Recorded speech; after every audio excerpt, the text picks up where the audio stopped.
Hi, everyone. I just wanted to share everything that we have in terms of verified information and perspective on the Israel Iran war. Well, to start with, this is no longer just a war that is about two countries.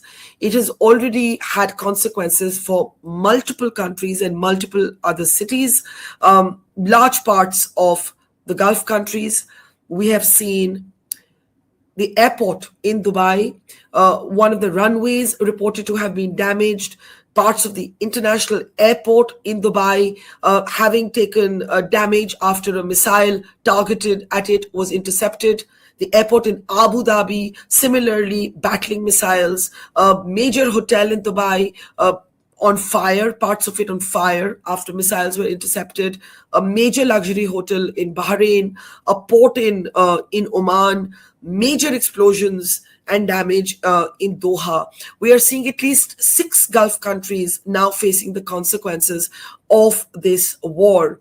A war that in this round began when a coordinated set of airstrikes led by Trump or Trump's America and Netanyahu's Israel against Iran took out Iran's so-called supreme leader, Ali Khamenei.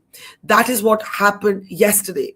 Now, since then, Iran, of course, as a military force, clearly knows that it doesn't have the capacity to take on either the Israeli military or the American military, even though both of these militaries are right now trying to bring about regime change from the skies, and there's no question at the moment of them putting boots on the ground. So Iran knows that it doesn't have the capacity to take these countries on militarily. So here's my read of what Iran is trying to do instead. Iran is targeting cities where, as one diplomat said to me, the only exposure to war that these cities have had is to see a war movie in a cinema hall. These are cities that have long prided themselves on being safe havens, on being far away from the politics of the region.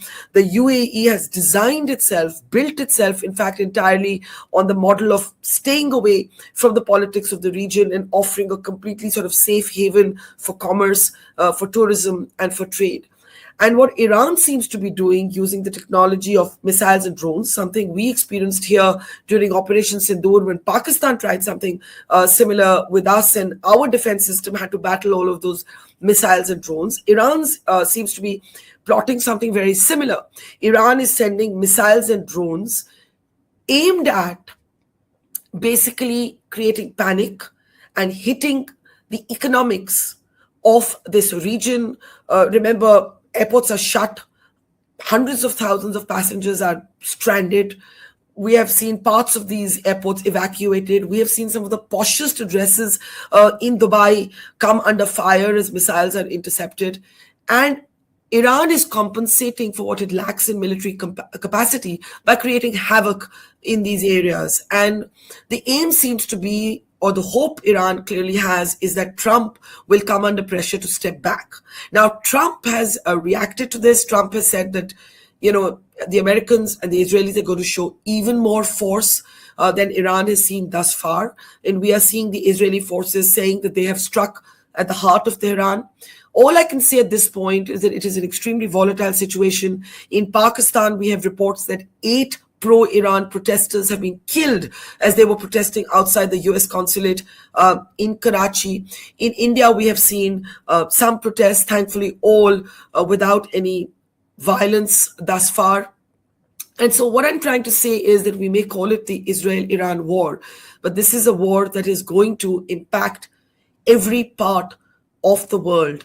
And here in India, we are walking a diplomatic trapeze line by expressing concern. Foreign Minister Jay Shankar has spoken to the leadership of both countries, but let us brace ourselves. The next 7 days are going to be decisive. They're going to be volatile.